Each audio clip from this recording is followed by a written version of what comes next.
Bueno, niños, aquí va sección 2, ¿sí? Nuestro segundo video, en este caso va a ser sobre la ilustración, que es otro de los movimientos que vimos, ¿sí? En las clases pasadas. Ilustración quizás a ustedes les suena como a dibujo, lo que ilustro, ¿sí? Pero la ilustración para el siglo XVIII tuvo que ver con la luz de la razón. Y luz viene por la luz, ¿sí? Y hablar de el cambio que va a generar la razón, el pensamiento humano en ese momento. ¿Sí? Entonces nos vamos directamente a su breve definición. La Ilustración es un movimiento intelectual y científico del siglo XVIII que pretende ilustrar, o sea, pretende darle la luz de la razón a esa sociedad, que esa sociedad tenga el conocimiento necesario para salir adelante a partir de la difusión de la técnica, o sea, que se supiesen armar diferentes instrumentos para el desarrollo, por ejemplo, de la industria, a través de las artes y a través del pensamiento, de la filosofía, del desarrollo del pensamiento práctico y teórico. ¿Sí? Entonces la ilustración va a ser este movimiento que se desarrolla todo lo largo del siglo XVIII, en 1700, que busque cambiar a la sociedad a partir de las posibilidades que le va a permitir tener este conocimiento en lo cotidiano. ¿Por qué va a ser causada esta ilustración? Fíjense que vamos por esta flechita, dice, es causada por ciertos cambios socioeconómicos y por debajo vamos a tener un avance científico y técnico. ¿Por qué van a ir cambiando las sociedades y las ciudades en ese momento? Por diferentes situaciones. Fíjense, primero, un aumento en la administración, en el comercio y la industria. Después de una crisis fuerte que tuvo el siglo XVII, el siglo XVIII va a haber un aumento real en el desarrollo económico de toda Europa, que va a tener obviamente sus altibajos, sobre todo en lo que tiene que ver con lo agrario y algunos regímenes de sequías que afecten a la agricultura, pero sí va a haber un comercio muy fuerte por mejores relaciones entre los países europeos y obviamente mejorando el contacto con América y con el desarrollo de la industria. Esto va a permitir que las ciudades crezcan, que tengan cada vez más personas viviendo en cada ciudad, que necesiten de más productos y esto desarrolle el proceso económico, y a su vez va a necesitar un Estado más fuerte y más eficiente, ¿sí? Dice organización estatal más eficiente. El Estado tiene que lograr satisfacer las necesidades claras de esa población. Fíjense que estamos en el mismo momento, acuérdense de la teoría política del absolutismo. Entonces estas ideas van a empezar a ir un poco en contra de lo que se sostiene a través de los reyes. ¿Sí? Les voy dando algunas puntas como para que ustedes vayan organizando, ¿sí?, las contradicciones. A su vez, esta ilustración va a ser causada por los avances científicos y económicos. Van a haber grandes avances en el siglo XVIII, por ejemplo, en teorías de la biología, la física, la química, que van a ir cambiando la forma de explicar la realidad. Por ejemplo, las primeras teorías de Newton acerca de, digamos, los fenómenos físicos en la realidad son de este momento. ¿Sí? Entonces, las diferentes explicaciones acerca de lo cotidiano van a ir cambiando la forma en que las personas vayan entendiendo su realidad. Fíjense, aquí dice, la ilustración se caracteriza por, vamos a la primera característica, la visión crítica de la realidad. Todo lo que sucede en lo cotidiano se puede explicar según algún proceso que haya por detrás, según alguna causa. Y entendemos esa causa gracias al uso de la razón, ¿sí? Gracias a esa razón que nos conduce en el pensamiento. Si no tuviésemos esa razón, si no tuviésemos ese intelecto, no podríamos explicar lo que sucede alrededor nuestro. Es así como el uso de la razón detiene un poco las explicaciones a través de lo divino. Antes, cualquier situación cotidiana que no se podía llegar a entender lógicamente se explicaba a través de la presencia de Dios. Si llovía demasiado, Dios podía estar enojado. Si había un brote de alguna peste, de alguna enfermedad, es que Dios quería marcarle a los humanos lo mal que estaban actuando, que habían generado algo que pudiese ir en contra de su propio destino. Es entonces, ¿sí?, en donde aparece la razón como forma de contradicción ante esto. Si podemos explicar nuestra realidad y darle una causa específica, no necesitamos de Dios para explicar todo lo que sucede en lo cotidiano.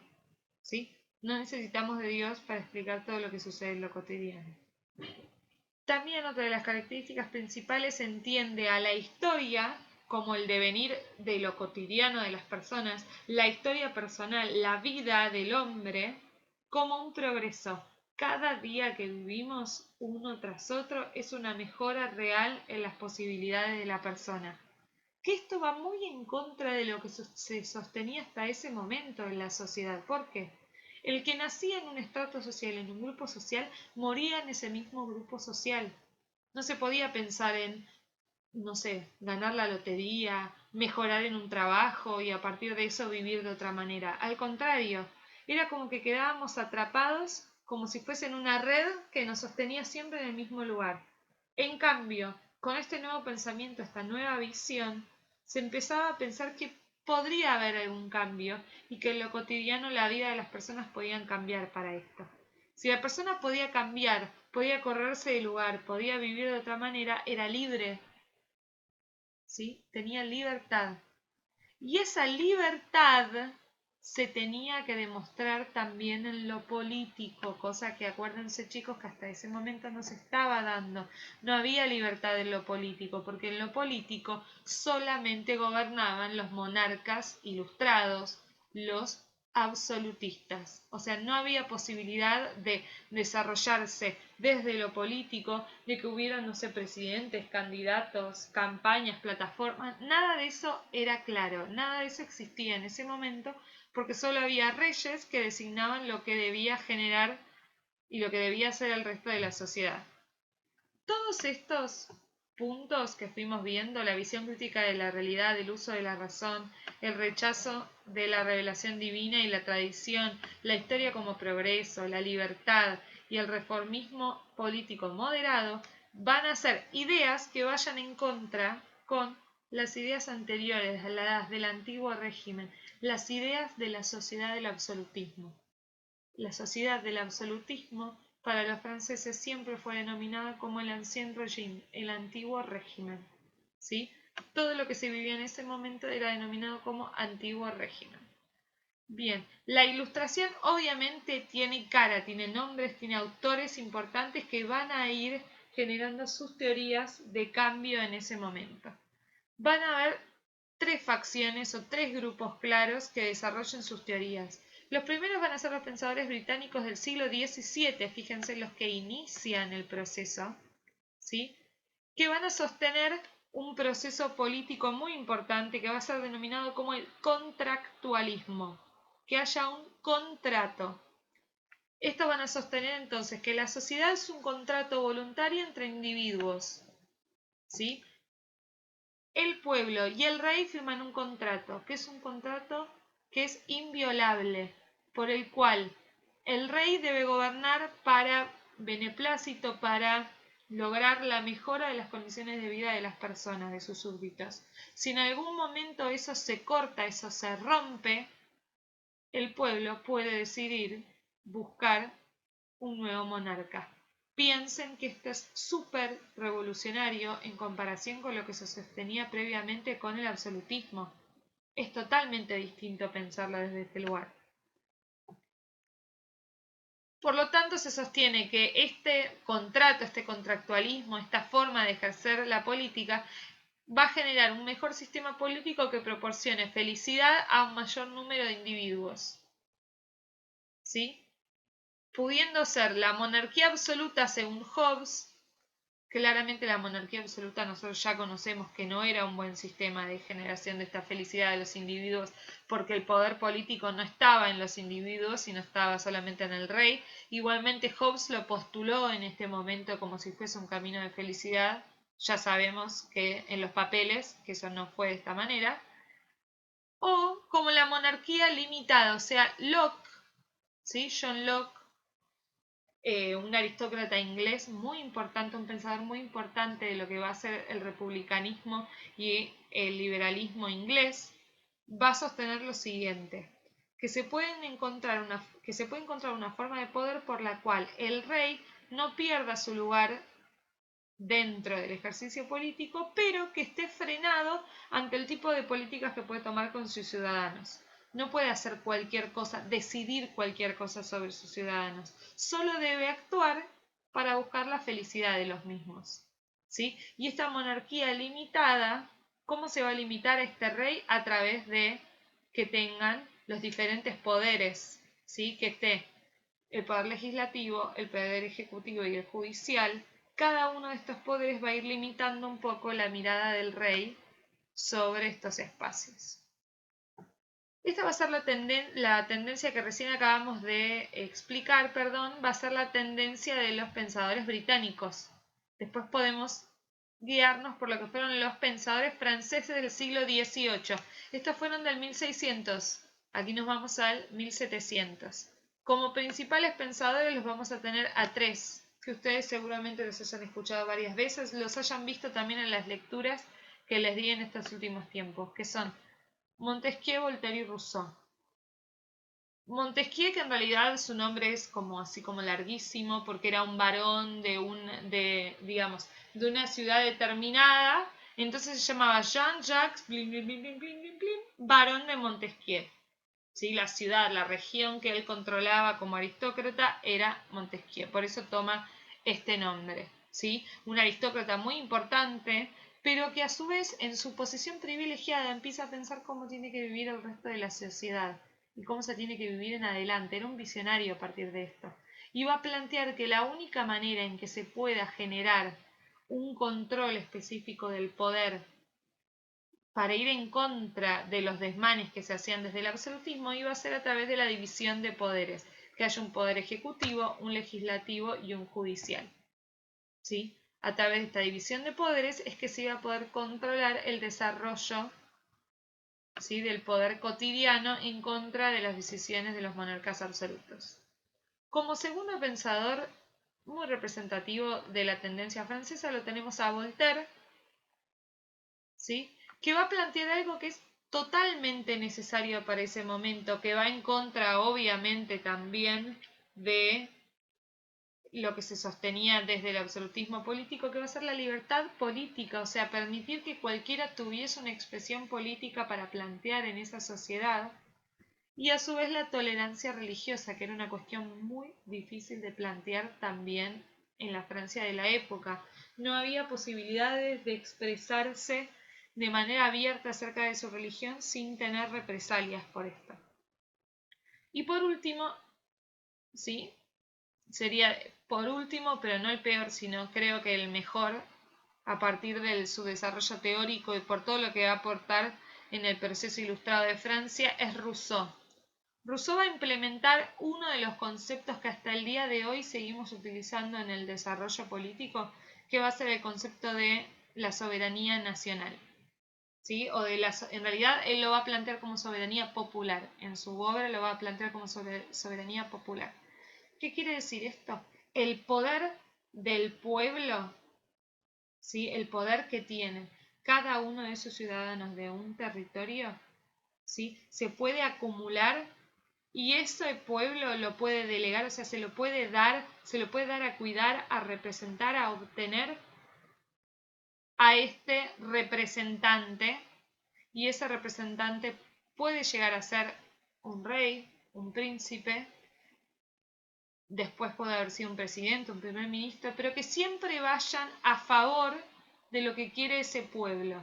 Y la decisión última sobre las necesidades generales del pueblo la tiene el propio ciudadano, ¿sí?, el propio artífice del pueblo. Por eso se habla de Rousseau como precursor de la democracia. Democracia, el gobierno del demos, del pueblo. ¿Sí? Bien, y por último nos vamos a la tendencia económica, que también es súper importante en el siglo XVIII, que es propio también en parte de pensadores políticos y económicos de Francia y de Inglaterra. Primero tenemos a la posición económica francesa, que es la de los fisiócratas. Estos fisiócratas piensan en la acumulación de riquezas a través de la tierra. Quien más tierras tenga y más tierras productivas tengan, se genera una mayor producción y a su vez esto se vende y se genera una mayor acumulación de riqueza. Se tiene más dinero, más metálico, más oro, más plata, si es que se tienen muchas tierras. ¿Sí? Obviamente es una reducción de la teoría fisiócrata. ¿Sí? Y a su vez plantea que no es necesario que el Estado, que el gobierno, en este caso por ejemplo el francés, decida sobre las posiciones políticas y económicas del mercado, cosa que después se va a discutir durante mucho tiempo. Y uno de los principales actores desde lo económico va a ser Adam Smith, desde los pensadores ingleses, ¿sí? Que él va a plantear en su obra La riqueza de las naciones una de las cuestiones fundamentales acerca de el manejo del mercado, ¿sí? Que tiene que ver con la ley de oferta y demanda, ¿sí? Va a ser uno de los primeros teóricos que lo planteen, diciendo lo siguiente: las personas van a buscar siempre el mayor rédito, la mayor ganancia para sí mismas, ya sea comprando barato o vendiendo caro sus productos. De esta manera se van a ir regulando los precios que se dan en el mercado. Si todos quieren comprar lo mismo y sobre ese bien o ese bien es escaso, o sea, hay pocos números de ese bien, por ejemplo, todos quieren comprarse tal zapatilla, tal buzo, tal mochila, pero sobre esos bienes hay muy poca cantidad y todo el mundo lo quiere, ese precio sube de manera desmedida, ¿sí? Es, digamos, el ciudadano el que forma ese precio. No es tan sencillo la economía cotidiana de hoy. Es el primer planteo que hace Adam Smith, ¿eh? Es el ciudadano el que pone digamos, el precio final sobre el producto. Y a su vez va a plantear que la fuente de riqueza más importante que tengan las personas va a ser su propio trabajo.